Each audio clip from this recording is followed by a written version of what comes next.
ठिकादार मनमानी काम को गाँ लोकों विरोध काम संपूर्ण करने दाबी करिसेंती लोके। आज्ञा नमस्कार। आज्ञा देखु आज तुम एपटे आसिल बोली आम मान को चेतन देच कहीं देख बुढ़ागुड़ा टू सीर्तिगुड़ा पर्यंत आज्ञा रास्ता जापार ना कि हो पार ना बहुत 4 वर्ष है कम आम इे कुकेरमाहाटू डांडारमुंडा पर्यंत आमर गौ चराई जीवार बाटटा इे गौ चराई जावाक गौ जाऊ गाई जाऊ ना कि मनीष भी जापार ना ए रास्ता आम बड़ हैरान होचु। आउ सियाड़े गाठी तले अच्छा डांडारमुंडा लोक सियाड़े माँ मैंने गर्भपात बास हेले भी से माने आमे गाड़ी ना आज्ञा कुआड़े जापार ना आउ से मानू आम बड़ असुविधा बुढ़ा बुढ़ा डाक्तरखाना अच्छी इे आनीपारुनु बड़ असुविधा होती। तेणुक आज्ञा शीघ्र शीघ्र टिके रास्ता टिके कर दिंतु। आउ से कन्ट्राक्टर बाबू कुआड़े गलानी आज पर्यंत से करिपारुना कि करी कहूँ करिपारुना कि किसी करूना आसुना सहयोग टिके करंतु आज्ञा तुम टिके ए रास्ता केमती हम आमे केमती बुलाचुला होगा पारू आईपारू सुर्तीगुड़ा नुआंगा फुलवाणी एकानी आमको सर्टकट रास्ता एपटे जाकरी आमको सब सुविधा टिके मिलती। आज्ञा आसतु तुम टिके आग एबे जो न करेंगे आम आग को बुट वर्जन करूँ तापर देवु न बुट हेले तेणुक आज्ञा तुम टिके साहाय्य करंतु रास्ता टिके बेगी शीघ्र टिके कर दिंतु एति कहीकि।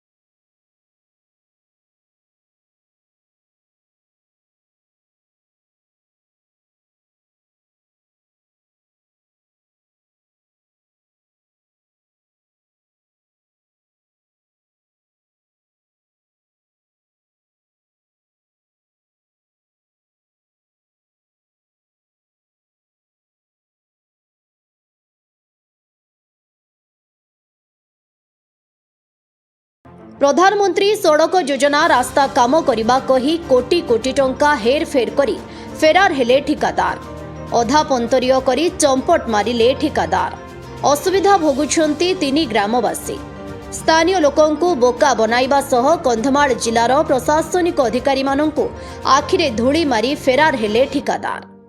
हाँ दर्शक बंधु आपण माने जो चित्र देखुछंती ए हेउछि कंधमाल जिला दारिंगबाड़ी ब्लॉक बुढ़ागुड़ा पंचायत कार्यालय पाख हाटपदा ठारू कुरेर महादेई बुरांगिया पर्यंत पाखापाखि 9 किलोमीटर दूरता। एही रास्ता 3 वर्षरू अधिक समय धरी काम करुथबा बेले गोटे वर्ष हेब ठिकादार जनक केतेबेले एरिया छाड़ी चलीगले केही जानी पारिले नाही। एही रास्ता प्रधानमंत्री सड़क योजनार होइथबा बेले एहा अधा पंतरिया होई पड़ी रहिछि। एही रास्ता उपरे 3 गोटी गाँवर 5000 अधिक लोक भरोसा करुछंती। जे कौनसी सरकारी बेसरकारी विद्यालय स्वास्थ्य केन्द्र को जीवापाई हेले एही रास्ता छड़ा अन्य कौनसी रास्ता दे जीवार व्यवस्था नाही। एही रास्तार अवस्था एते मात्रारे शोचनीय होई पड़िछि आपण माने थरे सेही रास्ता दे गले द्वितीय थर जीवाकू बारण करिवे। केउठी मेटाल गुड़ी पथर बाहरी पड़िछि तो आउ केउठी आंठुए गात खाल खमा होइछि। एही अधा पंतरिया रास्तारे केतेक लोक गाड़ी पड़ी आंठू गंठी छिड़िथिबा सूचना दैछंती। स्थानीय लोके जदि कौनसी समय केही हठात असुस्थ हुअंती किंबा गर्भवती महिला प्रसव जंत्रणारे छटपट हुअंती तेबे आंबुलांस हेउबा ऑटो रिक्सारे नेबा असंभव जोगु रोगी को खटियारे 6 किलोमीटर दूर पर्यंत बोही स्वास्थ्य सेवा पाई मेडिकल को नेउथुबा स्थानीय अंचलवासी अभियोग करिसंती।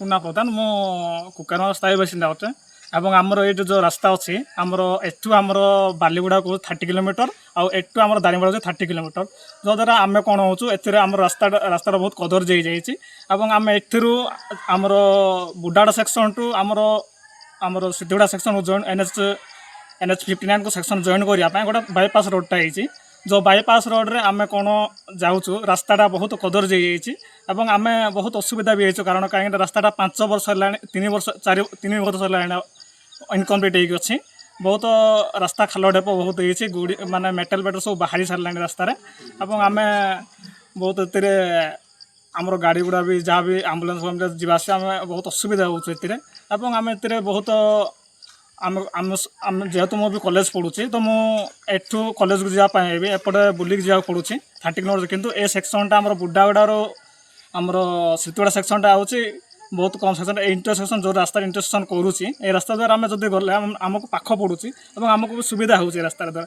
ଯେହେତୁ ଆମର ଏଠୁ ଆମର ଦାରିଙ୍ଗବାଡ଼ିକୁ ବି 30 କିଲୋମିଟର ରହୁଛି ଏବଂ ଆମର ଏଠୁ ବାଲିଗୁଡ଼ା ସେକ୍ସନଟା ବି 30 କିଲୋମିଟର ରହୁଛି। ତ ଆମେ ବହୁତ ଏଠାରେ କଷ୍ଟ ଅନୁଭବ କରୁଛୁ। କିନ୍ତୁ ଏ ରାସ୍ତାଟା ଯଦି ଶୀଘ୍ର ଯଦି ସୁବିଧା ହେଇଯାଇଥାନ୍ତା ତ ଆମେ ଏଥିରେ ଯାତାୟାତ ଯୋଗାଯୋଗ ପାଇଁ ଯାତାୟାତ ପାଇଁ ଆମେ ସୁବିଧା ହେଇଥାନ୍ତା। କିନ୍ତୁ ଏଥିପ୍ରତି କେଉଁ ଠିକାଦାର ଯିଏ କାମ କରୁଛନ୍ତି ତାଙ୍କେ ଏଥିରେ କିଛି ଗୁରୁତ୍ୱ ଦେଉନାହାନ୍ତି ରାସ୍ତା ପ୍ରତି। ତାଙ୍କେ 3 ବର୍ଷ ହେଲାଣି ତାଙ୍କେ ରାସ୍ତାଟା ଛାଡ଼ି ଦେଇଛନ୍ତି ନା କ'ଣ ଆସୁନାହାନ୍ତି, କିଛି ନାହିଁ, ଜାଗାଟା ଛାଡ଼ି ଦେଇଛନ୍ତି ଆଉ ରାସ୍ତାଟାକୁ ଏମିତି ହିଁ ଛାଡ଼ି ଦେଇଛନ୍ତି। ତ ମୁଁ ଜିଲ୍ଲା ପ୍ରଶାସନକୁ ଅନୁରୋଧ କରୁଛି ଏ ରାସ୍ତାଟାକୁ ଯେମିତିକି ଆଉ ଶୀଘ୍ର କମ୍ପ୍ଲିଟ୍ କରିବେ କି ଯେଉଁ ଆମେ ରାସ୍ତାଟା ଯେଉଁ ସେକ୍ସନ ଅଧୀନରେ ଆସୁଛି, ଯେଉଁ ଆମ ଦାରିଙ୍ଗବାଡ଼ି ବ୍ଲକ ଅଧୀନସ୍ଥରେ ଆସୁଛି କିମ୍ବା ଆମ PWD ଡିପାର୍ଟମେଣ୍ଟ ଥ୍ରୋରୁ ଆସୁଛି, ତ ସେ ଥ୍ରୋରୁ ଆପଣ ଯଦି ରାସ୍ତାରେ ଯଦି ଇନକମ୍ପ୍ଲିଟ୍ ହେଇକି ଅଛି ଏ ଜିନିଷଟାକୁ ଯଦି ଆପଣ ଟିକେ ଗୁରୁତ୍ୱ ଦେଇକି କାମ କରିବେ ତ ଆମକୁ ଭଲ ହେଇଥାନ୍ତା। ଏଣୁ କନ୍ଧମାଳ ଜିଲ୍ଲା ପ୍ରଶାସନ ପକ୍ଷରୁ ଗୁରୁତ୍ୱ ଦେଇ ବିପଦ ସଂକୁଳ ଅବସ୍ଥାରେ ରହିଥିବା ଏହି ପ୍ରଧାନମନ୍ତ୍ରୀ ସଡ଼କ ଯୋଜନା ରାସ୍ତା କାମ ସମ୍ପୂର୍ଣ୍ଣ କରିଦିଅନ୍ତୁ, ନଚେତ୍ ଆଗାମୀ ଇଲେକ୍ସନ ସମୟରେ ଭୋଟ ବର୍ଜନ କରିବା ପାଇଁ ଚେତାବନୀ ଦେଇଛନ୍ତି ଗାଁ ଲୋକେ। ତାତୁରା ପ୍ରଧାନ, ବୁଢ଼ାଗୁଡ଼ା ଗ୍ରାମ ପଞ୍ଚାୟତ ସରପଞ୍ଚ। ସାର୍ କ'ଣ ହେଇଛି କ'ଣ କହିବେ ଯେଉଁ ରାସ୍ତାକୁ ନେଇକି ବୁଢ଼ାଗୁଡ଼ାରୁ ବୁରାଙ୍ଗିଆ ଯେଉଁ ରାସ୍ତା ନିର୍ମାଣ ପାଇଁ ବୋଲି ତାର କିଛି ଗୋଟେ ବ୍ୟତିକ୍ରମ ଘଟିଛି, ଏ ବିଷୟରେ ଆପଣ କ'ଣ କହିବାକୁ ଚାହୁଁଛନ୍ତି? ନିଶ୍ଚିନ୍ତ ଭାବରେ ଏଇଟା କହିବି ସାର୍। କାହିଁକି ବୁଢ଼ାଗୁଡ଼ା ଠାରୁ ଆମକୁ ଯେତେବେଳେ ଆମେ ଆଉ ନୂଆଗାଁ ଯାଉଛୁ ସେ ଭିତରେ ଆମକୁ ଏ ରାସ୍ତାର ବହୁତ ମାନେ ସର୍ଟକଟ୍ ରାସ୍ତା ଅଟେ। ଏ ରାସ୍ତାକୁ ଆମେ ବାରମ୍ବାର ମାନେ ଆଉ ଦାବି କରିକିରି ଏବଂ ଆମର MLO ଶ୍ରୀଯୁକ୍ତ ସାଲୁଗା ପ୍ରଧାନଙ୍କୁ ଆମେ ଅନୁରୋଧ କରି ଏ ରାସ୍ତାଟାକୁ ଆମେ ବର୍ତ୍ତମାନ ଆଉ ଶୁଭ ଉଦ୍ଘାଟନ ଦେଇ ରାସ୍ତା ଆରମ୍ଭ କରିଥିଲୁ। ସେ କଣ୍ଟ୍ରାକ୍ଟର କମ୍ ମାସ ଭିତରେ ମୁଁ କାମଟା ଦେବି ବୋଲି କହିଲେ, କିନ୍ତୁ ଆଜକୁ 3-4 ବର୍ଷ ହେଲାଣି ସେ ରାସ୍ତା କରିଦେଇ ପାରୁନି। ୟାର ଦ୍ୱାରା ଡାଣ୍ଡାରମୁଣ୍ଡା, କୁକେରମା ଏବଂ ବୁଢ଼ାଗୁଡ଼ା ଜନସାଧାରଣ ଆମେ ଯିବା ଆସିବା ବହୁତ କଷ୍ଟକର ହେଇଯାଉଛି ଏବଂ ବିଭିନ୍ନ ଆମର ଗାଈ ଗୋରୁ ବିଭିନ୍ନ ପ୍ରକାର ଆମ ଭାଇମାନେ ଯେଉଁ ନେଇକି ସେଠି ନେଉଛନ୍ତି ସେମାନଙ୍କର ବଡ଼ କଷ୍ଟ ହେଉଛି। ଆମ୍ବୁଲାନ୍ସ ଯାଇପାରୁନି କି ଗୋଟେ ବାଇକ୍ଟା ଆସିପାରୁନି କିମ୍ବା ଗୋଟେ ସାଇକେଲଟା ଆସିପାରୁନି। ଏତେ ଟଙ୍କା ସରକାର ସାଂସନ୍ କଲେ ସୁଦ୍ଧା ସେଇ ରାସ୍ତାଟା ଆଜ ସୁଦ୍ଧା ସମାପ୍ତ ହେଇପାରୁନାହିଁ। ସେଥିପାଇଁ ମୁଁ ବୁଢ଼ାଗୁଡ଼ା ଗ୍ରାମ ପଞ୍ଚାୟତ ତରଫରୁ ମୁଁ ତାକୁ ଦୁଃଖିତ। କାରଣ ଯେଉଁ କଣ୍ଟ୍ରାକ୍ଟର ନେଇଛନ୍ତି ସେ କଣ୍ଟ୍ରାକ୍ଟର ବର୍ତ୍ତମାନ ଆମ ଗ୍ରାମ ପଞ୍ଚାୟତକୁ ଏବଂ ଜନସାଧାରଣକୁ ସେ ଠକିକି ରଖିଛନ୍ତି। ଏଣୁ ମୁଁ ନିବେଦନ କରିବି ରାଜ୍ୟ ସରକାର ଏବଂ କେନ୍ଦ୍ର ସରକାରଙ୍କୁ ମୁଁ ନିବେଦନ କରିବି ଏ ରାସ୍ତାଟା ଏତେ ପରିମାଣରେ ଆମମାନଙ୍କୁ ସାହାଯ୍ୟ ସହଯୋଗ କରି ଟଙ୍କା ଦେଇଛନ୍ତି, ଏ ଟଙ୍କାଟାକୁ ଆମେ ଠିକ୍ ଭାବରେ ଆଉ କଣ୍ଟ୍ରାକ୍ଟର କାର୍ଯ୍ୟ କରୁ ଏବଂ ଏବେ ଜନସାଧାରଣ ସେଇ ରାସ୍ତାରେ ଆଉ ଠିକ୍ ସମୟରେ ଯିବା ଆସିବା କରନ୍ତୁ, ଏହା ମୋର ଦାବି ଅଟେ। ବୁଢ଼ାଗୁଡ଼ାରୁ ସଲମନ ବିନ୍ଧାଣୀଙ୍କ ରିପୋର୍ଟ, ଫାଷ୍ଟ ନ୍ୟୁଜ୍ ଓଡ଼ିଶା।